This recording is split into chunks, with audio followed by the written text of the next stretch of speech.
சிறகடிக்க ஆசையில் அருண் ஏன் இப்படி பண்ணுறாருனே தெரியலையே. ஆக்சுவலி அந்த திருடனை பிடிக்கிறதுக்கு 75% வந்து முத்து தான் காரணம்.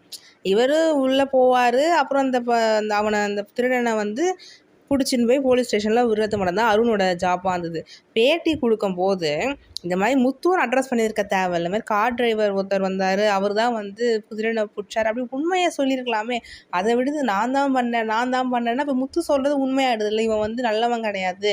ஸோ இந்த மாதிரி ஒருத்தன் போய் சொன்னான்னா யார் தான் பொண்ணு கொடுப்பாங்கன்னு எனக்கு தெரியல.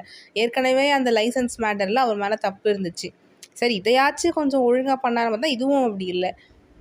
ஸோ இந்த மாதிரி ஒரு பர்சன் மேலே தப்பு பண்ணியிருந்தா யார் தான் பொண்ணு கொடுப்பாங்க சொல்லுங்களேன். முத்து சொல்கிறது அப்போ கரெக்டு தானே.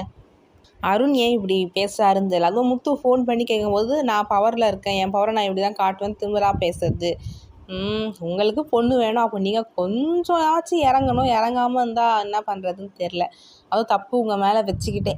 லெட்ஸ் சீ, பார்ப்போம் என்ன நடக்குதுன்னு. உங்கள் கருத்துக்களை கமெண்ட் செக்ஷனில் ஷேர் பண்ணுங்கள்.